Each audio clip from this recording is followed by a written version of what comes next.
Que la grâce et la paix de notre Seigneur soient avec vous. Avant de plonger dans notre réflexion, si ce message touche votre cœur, nous vous invitons à le partager afin qu'il puisse être une bénédiction pour d'autres âmes en quête de lumière. C'est aussi une manière de semer une graine d'espérance. Et pour continuer ce cheminement ensemble, n'hésitez pas à vous abonner et à activer les notifications. Chaque geste de soutien permet à cette parole de voyager plus loin. C'est signe que Dieu dirige votre vie. Des signes que vous n'aviez peut-être pas vus. Il y a des moments où le silence s'installe dans le cœur. Non pas parce que tout est paisible, mais parce qu'une part de vous est en quête. Vous priez, mais le silence en retour vous semble assourdissant. Vous avancez, mais sans la certitude de suivre la bonne direction. Vous vous demandez si Dieu vous guide réellement, ou si vous dérivez simplement au gré des courants de la vie, en espérant qu'il vous rattrapera si vous tombez. Je connais ce sentiment. L'attente, l'incertitude, ce désir profond de faire ce qui est juste, mais paralysé par la peur de manquer son appel. Vivre dans cette tension peut être épuisant. C'est comme marcher les yeux bandés dans un labyrinthe sans fin. Mais écoutez-moi attentivement, vous n'êtes pas seul, et vous n'êtes pas oublié. Dieu n'est pas une entité lointaine, dans un royaume inaccessible, qui vous lancerait des miettes d'indices en vous regardant lutter. Il est proche, intimement impliqué dans votre existence, plus présent que le souffle dans vos poumons. Et même lorsque vous ne le voyez pas, il tisse les moments de votre vie avec une sagesse parfaite et un amour infini. Il a dirigé vos pas de manière que vous n'avez même pas reconnue, à travers chaque porte fermée, chaque opportunité offerte, chaque conviction profonde, chaque retard, et chaque tournant inattendu. Ce désir ardent, cette sainte insatisfaction dans votre âme. Ce n'est pas de l'errance. C'est Dieu qui vous attire vers votre véritable dessein. C'est la promesse de l'Écriture, l'Éternel a fermi les pas de l'homme bon. Cela signifie que vous n'avez pas à tout comprendre. Vous avez simplement besoin de reconnaître les signes de sa main dans votre vie et de croire qu'il ne cesse jamais de guider, même dans le silence. Si vous avez cherché la clarté, si vous aspirez à savoir si Dieu vous conduit vraiment, restez avec moi. Car la réponse est oui. Et dans sa parole, il nous a déjà montré comment le savoir. Premièrement, Dieu parle à travers vos désirs les plus profonds lorsqu'il s'aligne sur sa parole. Quelque chose s'agite dans votre cœur. Pas un simple souhait passager ou une envie superficielle, mais un désir profond, persistant. Vous le portez en silence, parfois depuis des années. Cela a peut-être commencé comme un murmure, une simple pensée, un fardeau, une sainte inquiétude, mais c'est devenu quelque chose que vous ne pouvez plus ignorer. Vous vous réveillez en y pensant. Cette pensée revient dans vos prières. Elle pèse sur votre âme dans les moments de quiétude, et vous commencez à vous demander, est-ce que cela vient de Dieu ? La vérité est que lorsque vous marchez en étroite communion avec Dieu, il commence à placer ses propres désirs dans votre cœur. Le psaume 37, verset 4, nous dit, « Fais de l'Éternel tes délices, et il te donnera ce que ton cœur désire. » Il ne s'agit pas d'une formule magique pour obtenir tout ce que vous voulez. Il s'agit de Dieu qui accomplit une œuvre profonde et magnifique en vous, façonnant vos aspirations, purifiant vos motivations, alignant vos rêves sur le dessein des cieux. Alors, comment savoir si ce désir qui brûle en vous vient de Dieu ? Commencez par vous poser ces questions, est-il enraciné dans l'amour ? Reflète-t-il sa vérité ? Vous pousse-t-il vers l'humilité, le service, la compassion et l'obéissance ? Dieu ne vous conduira jamais vers quelque chose qui contredit sa parole. Il ne vous appellera jamais au péché. Il ne vous donnera jamais un désir qui exalte votre orgueil ou qui blesse les autres. L'Épître aux Philippiens déclare, « Car c'est Dieu qui produit en vous le vouloir et le faire, selon son bon plaisir. » Cela signifie que lorsque vous vous abandonnez à lui, vos désirs ne sont plus simplement émotionnels. Ils peuvent être divins.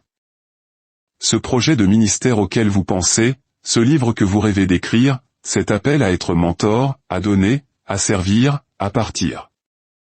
Ce n'est pas de l'idéalisme. C'est peut-être Dieu qui plante une semence dans votre âme. Et laissez-moi vous dire ceci, Dieu ne gaspille pas la passion. s'il suscite quelque chose en vous, ce n'est pas pour vous tourmenter ou vous frustrer. C'est parce qu'il vous prépare. Oui, il y aura des saisons de retard. Oui, il y aura l'élagage, l'attente et la traversée du désert. Mais le rêve qu'il donne est toujours lié à quelque chose de plus profond, votre sanctification et sa gloire. Parfois, nous avons peur de faire le premier pas, pensant que nous pourrions nous tromper. Mais la foi ne requiert pas une clarté parfaite. Elle requiert l'obéissance. Et lorsque vous marchez au rythme de l'esprit, même vos désirs commencent à vous orienter vers le plan de Dieu. Les rêves qu'il a inscrits sur votre cœur ne sont pas le fruit du hasard. Ils sont les empreintes de son appel sur votre vie. Deuxièmement, des portes s'ouvrent que nul ne peut fermer, et celles qui se ferment avec fracas sont tout aussi divines. Vous avez prié pour cela. Vous vous y êtes préparé. Vous étiez certain que c'était la bonne voie. Et puis, clac. La porte s'est refermée si brutalement que cela vous a coupé le souffle. C'était peut-être un emploi que vous n'avez pas obtenu. Une relation qui s'est effondrée. Un rêve qui s'est terminé avant même d'avoir commencé. Et dans ce moment, vous vous êtes senti abandonné, confus, perdu. Mais mon ami, et si cette porte fermée n'était pas un échec, mais une forme de guidage? Le livre de l'Apocalypse, chapitre 3, verset 7, parle de Jésus comme de celui qui ouvre, et personne ne fermera, qui ferme, et personne n'ouvrira. Cela signifie que Dieu n'est pas seulement celui qui ouvre les portes. Il est aussi celui qui les ferme. Il ne vous conduit pas seulement vers des opportunités, il vous protège des désastres. Parfois, les plus grandes miséricordes de votre vie seront les choses qui ne se sont pas produites, les portes que vous n'avez pas franchies. Pensez à l'apôtre Paul. Dans les Actes des Apôtres, chapitre 16, Paul a essayé d'entrer dans certaines régions pour prêcher l'Évangile, mais le Saint-Esprit l'en a empêché, non pas une, mais 2 fois. Puis, Dieu lui a donné la vision d'un homme de Macédoine qui disait, « Passe en Macédoine, secours-nous ». Cette redirection a ouvert la porte à la propagation de l'Évangile en Europe. Ce qui semblait être un non était en réalité un pas ici, pas encore, pas de cette manière. Et c'est encore ainsi que Dieu agit aujourd'hui. Les portes fermées peuvent ressembler à une punition, mais elles sont souvent une protection. C'est la manière de Dieu de dire, « Je vois ce que tu ne peux pas voir. Je sais ce qui t'attend. Fais-moi confiance. » Ce chagrin d'amour qui, pensiez-vous, allez vous détruire, a peut-être sauvé votre vocation. Cet emploi que vous n'avez pas obtenu, vous a peut-être épargné un épuisement professionnel ou un compromis spirituel. Et puis, il y a les portes ouvertes. Ces moments où tout semble se mettre en place miraculeusement. Vous ne cherchiez même pas, mais Dieu a orchestré le timing, la connexion, la provision. Cela aussi, c'est sa main. Mais laissez-moi vous avertir, ce n'est pas parce qu'une porte est ouverte qu'elle vient de Dieu. C'est pourquoi la prière et le discernement sont essentiels. Toutes les opportunités ne sont pas des bénédictions. Certaines sont des distractions déguisées en miracles. Quand Dieu ouvre une porte, elle s'alignera avec sa parole. Elle vous rapprochera de son caractère. Et même si elle vous met au défi, elle ne sèmera pas la confusion dans l'esprit qui est en vous. Vous ressentirez la paix de sa présence. Même si vous êtes nerveux, la paix n'est pas l'absence de peur, c'est la confirmation de la direction. L'Épître aux Romains nous rappelle que toute chose concourt au bien de ceux qui aiment Dieu. Toutes choses, les portes ouvertes, les portes fermées, celles que vous avez franchies trop vite, celles devant lesquelles vous avez pleuré pendant des mois. Tout cela fait partie de la chorégraphie divine de votre vie. Alors, si vous vous tenez aujourd'hui devant une porte fermée, ne perdez pas courage. Et si vous contemplez une porte qui s'ouvre en grand, ne vous précipitez pas sans prier. Le timing de Dieu est parfait. Ses voies sont plus élevées. Et quand il guide, il le fait avec précision et dessein. Chaque porte qu'il touche, ouverte ou fermée, est un message, je dirige toujours tes pas. Troisièmement, la parole de Dieu éclaire le chemin, même si ce n'est qu'un pas à la fois. Nous voulons une clarté totale. Nous voulons le plan d'ensemble. Nous voulons savoir où se termine la route avant même de faire le premier pas. Mais Dieu fonctionne rarement de cette manière. Au contraire, il guide comme un père marchant avec son enfant la nuit, tenant une petite lampe. Vous voyez juste assez pour faire le pas suivant, mais pas plus. Pourquoi? Parce que la confiance se construit dans l'entre-deux. Le psaume 119 dit, « Ta parole est une lampe à mes pieds, et une lumière sur mon sentier. » Remarquez qu'il n'est pas dit, « Ta parole est un projecteur sur ma destination. » Il n'est pas dit non plus, « C'est un phare qui éclaire tout le voyage. » C'est une lampe. Et une lampe n'éclaire que le sol juste devant vous. Lorsque Dieu dirige votre vie, il le fait souvent un verset à la fois, une confirmation à la fois, une petite décision à la fois. Vous ne voyez peut-être pas encore la situation dans son ensemble, mais cela ne signifie pas qu'il ne vous guide pas. En fait, cette retenue de la révélation fait souvent partie du plan. Il veut que vous le cherchiez quotidiennement, que vous retourniez à sa parole matin après matin, non pas pour une carte, mais pour une relation. Nous sommes tentés de dire, « Seigneur, montre-moi tout et j'obéirai. » Mais il dit souvent, « Obéis, et je te montrerai tout en temps voulu. » C'est ainsi que fonctionne la foi. C'est ainsi que la croissance se produit. La Bible n'est pas seulement une source d'information. C'est une source de direction. Et quand Dieu vous guide, il ne vous laissera pas errer sans instruction. Ce peut être un verset qui semble jaillir de la page. Un passage que vous avez lu 100 fois, mais qui aujourd'hui vous saisit d'une manière nouvelle. Un moment où, en lisant sa parole, la clarté vient soudainement, non pas parce que la situation a changé, mais parce que votre cœur s'est transformé. Ne sous-estimez pas le rythme quotidien de la lecture des Écritures. C'est ainsi que Dieu parle. Pas toujours par des miracles retentissants, mais souvent par une sagesse tranquille. Êtes-vous à l'écoute? Êtes-vous suffisamment assidu dans la parole pour reconnaître sa voix? Lorsque vous vous sentez incertain, lorsque le prochain pas est caché dans l'ombre, revenez à ce qu'il a déjà dit. Revenez à ses promesses. Revenez aux histoires d'Abraham, de Moïse, de David, d'Esther, de Paul. Aucun d'entre eux n'avait le tableau complet, mais tous ont marché par la foi. Et chaque pas qu'ils ont fait dans l'obéissance était éclairé par la parole de Dieu. Si vous marchez dans l'obscurité en ce moment, ne paniquez pas. Vous n'êtes pas perdu. Vous êtes guidé, pas à pas, verset par verset. Le chemin n'est peut-être pas entièrement éclairé, mais celui qui tient la lampe sait exactement où vous allez. Quatrièmement, la paix divine au milieu du chaos. Dieu confirme par le calme intérieur. Parfois, Dieu nous guide non pas par des signes ou des portes ouvertes, mais par quelque chose d'encore plus profond, la paix.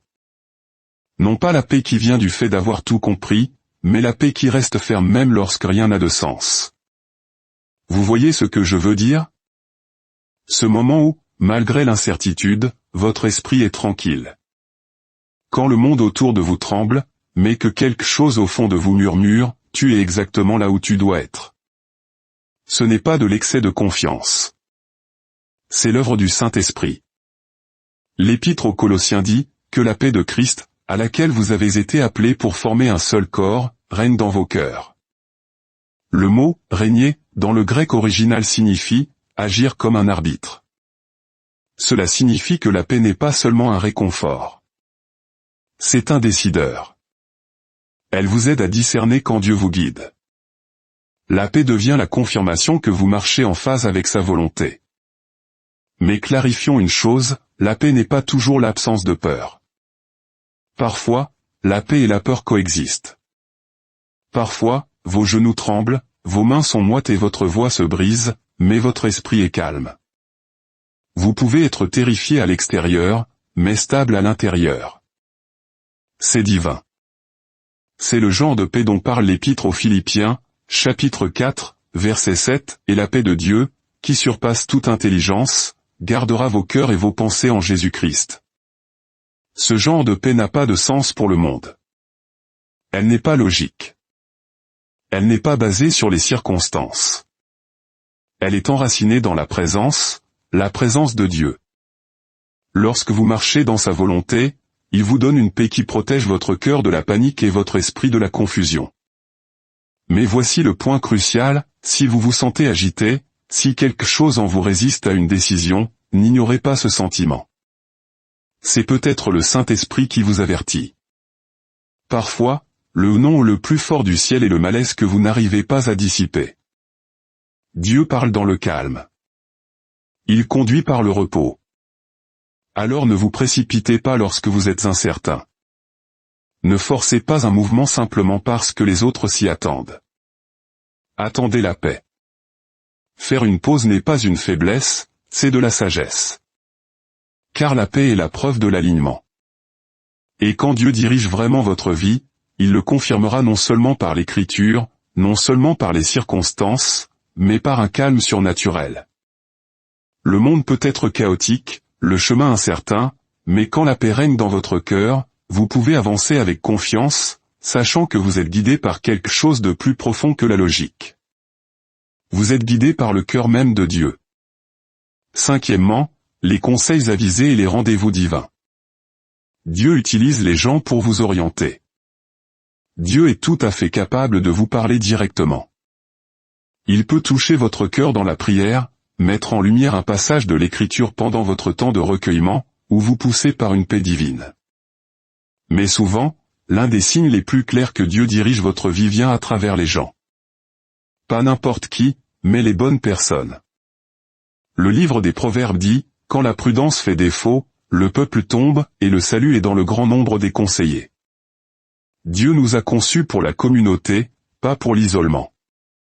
Et bien souvent, la direction que vous demandez se fait déjà l'écho dans les voix de ceux qu'il a placés autour de vous. Non pas pour remplacer la voix de Dieu, mais pour la confirmer. Vous l'avez peut-être déjà vécu. Vous priez à propos de quelque chose, sans savoir quoi faire, et puis quelqu'un vous dit de manière inattendue exactement ce que vous aviez besoin d'entendre. Un mentor partage une histoire qui reflète votre propre lutte. Un sermon touche directement votre doute caché. Un ami vous donne sans le savoir la réponse à la question même avec laquelle vous vous débattiez la nuit précédente.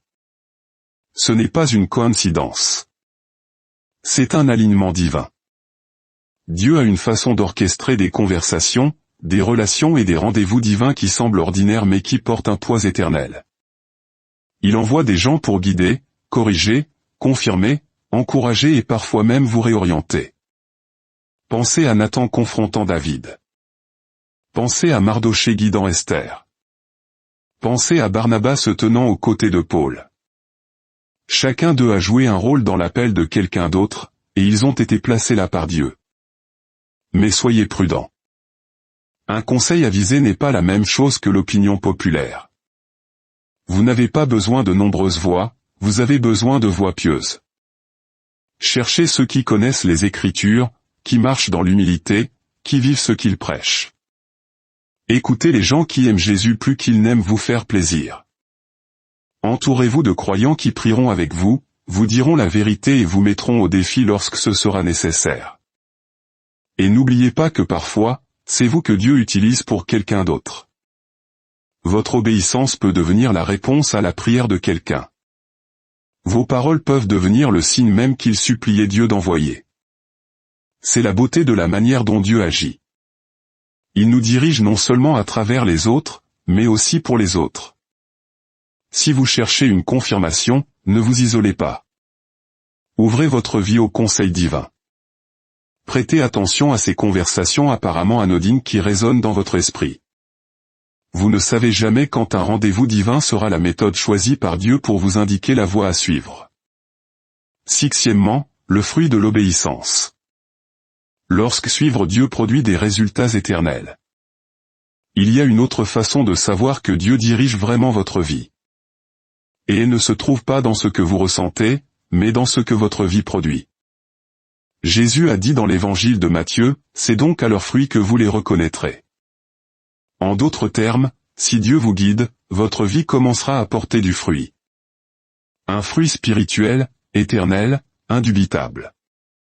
Cela ne signifie pas toujours un succès visible, des applaudissements ou des résultats instantanés. Cela ne signifie pas que tout sera facile ou impressionnant aux yeux du monde. Mais cela signifie que quelque chose de profond et de saint commencera à grandir en vous et à travers vous. Regardez l'épître aux Galates, mais le fruit de l'esprit, c'est l'amour, la joie, la paix, la patience, la bonté, la bénignité, la fidélité, la douceur, la tempérance. Ce sont les marques de quelqu'un qui marche au rythme de Dieu. Si vous êtes sur un chemin et que vous voyez ces choses grandir, même de manière petite et lente, c'est la preuve d'une direction divine. Mais si vous êtes dans un lieu qui produit de l'amertume, de la confusion, de l'anxiété, de la sécheresse spirituelle et des compromis, il est temps de faire une pause. Le chemin de Dieu peut être difficile, mais il n'est jamais stérile. Il ne vous appelle pas dans le chaos pour le plaisir de la confusion. Il vous appelle à l'obéissance afin que son esprit puisse porter un fruit qui demeure, comme il est dit dans l'évangile de Jean, chapitre 15. L'obéissance est souvent le moyen le plus clair de voir la direction de Dieu. Lorsque vous faites un pas dans la foi, surtout quand cela vous coûte quelque chose, observez comment Dieu commence à agir. Des portes s'ouvrent, la paix afflue, des gens sont changés, votre cœur grandit. Pas toujours tout en même temps, mais indéniablement avec le temps. Et soyons honnêtes, l'obéissance est rarement pratique. C'est généralement le chemin le plus difficile. Cela peut signifier pardonner à quelqu'un qui vous a blessé, abandonner quelque chose qui est bon mais qui n'est pas de Dieu, dire oui à quelque chose qui vous effraie.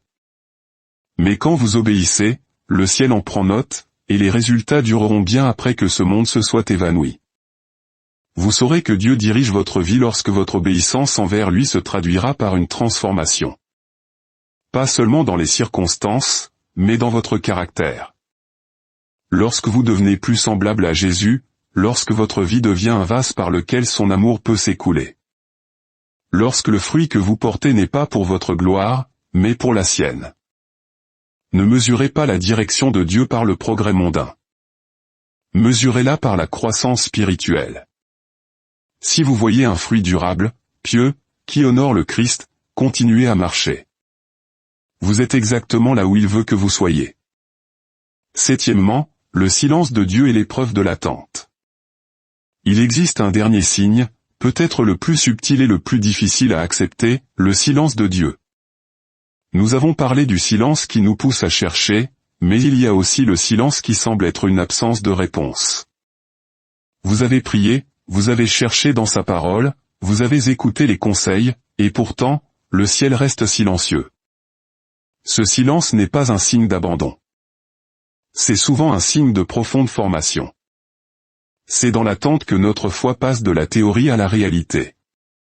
Pensez à Abraham et Sarah, attendant des décennies la promesse d'un fils. Pensez à Joseph, attendant 13 ans en esclavage et en prison avant que le rêve de Dieu ne se réalise.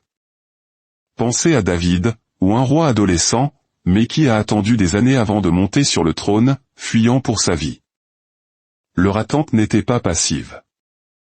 C'était une période de purification, de préparation et de renforcement du caractère. Le silence de Dieu vous force à vous demander, est-ce que je fais confiance au plan de Dieu, ou seulement à la sensation de sa présence? Est-ce que je le suis pour ses dons, ou pour qui il est? L'attente est le creuset où la confiance est forgée. C'est là que nous apprenons la patience, l'endurance et l'espérance. Si vous êtes dans une saison de silence, ne la considérez pas comme une absence de direction. Considérez-la comme une direction en soi. Dieu vous guide vers une foi plus profonde, une confiance plus inébranlable. Il vous enseigne que sa présence est constante, même quand ses réponses ne sont pas immédiates. Ce silence est une invitation à vous reposer en lui, à croire que son timing est parfait et qu'il travaille en coulisses d'une manière que vous ne pouvez pas encore voir. L'attente est une discipline spirituelle, et lorsque vous la traversez avec foi, vous en sortez plus fort, plus sage, et plus apte à accomplir le dessein pour lequel il vous a préparé. Conclusion, faire confiance à la main invisible. Alors, vous voici. Peut-être que vous attendez toujours la clarté. Peut-être que vous avez prié pour un signe. Peut-être que vous êtes resté si longtemps à la croisée des chemins que vos pieds sont lourds et votre âme fatiguée. Vous avez demandé, Seigneur, diriges-tu vraiment ma vie, ou est-ce que je tourne en rond en espérant que tu finiras par me rattraper? Mais mon ami, écoutez attentivement. Dieu vous dirige. Il l'a fait depuis le tout début. Même dans les moments où vous ne pouviez pas l'entendre. Même dans les saisons où vous doutiez de vous-même. Même quand vous pensiez avoir pris le mauvais virage, Dieu n'a jamais perdu votre trace. Vous n'êtes pas hors course. Vous n'êtes pas une erreur. Vous avez vu les signes maintenant. Un désir s'implanter au plus profond de votre âme qui s'aligne avec sa parole. Des portes qu'il a ouvertes et des portes qu'il a amoureusement fermées pour vous protéger. La lampe de sa parole éclairant un pas à la fois. La paix tranquille qui affermit votre cœur lorsque la logique échoue. Les voix sages qu'il a envoyées pour conseiller, confirmer et encourager. Le fruit, petit au début peut-être, mais qui grandit, se transforme, éternel. Et même le silence, qui vous enseigne une confiance plus profonde. Chacun de ces signes est son empreinte sur votre chemin. Chacun est un murmure silencieux qui dit, je suis avec toi. Je te guide. Je n'ai pas fini avec toi.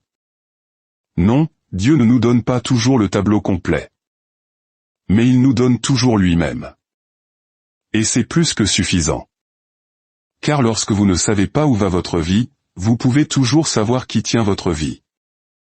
Et lorsque vos pas sont abandonnés au berger, chaque pas, même les plus tremblants, est rempli de desseins. Alors, continuez à marcher, continuez à chercher, continuez à faire confiance. N'attendez pas le tonnerre du ciel. Ne vous attendez pas à ce que chaque moment soit spectaculaire.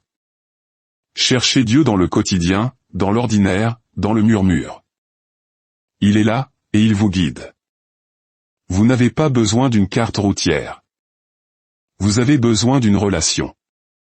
Vous n'avez pas besoin d'une compréhension parfaite. Vous avez besoin d'une confiance parfaite. Que votre prière soit celle-ci, Seigneur, même quand je ne vois pas, je choisis de suivre. Même quand je ne te sens pas, je choisis de croire. Je crois que tu diriges ma vie, non pas parce que je comprends tout, mais parce que je sais que tu es bon. Et ce genre de confiance, c'est le véritable commencement de la direction divine.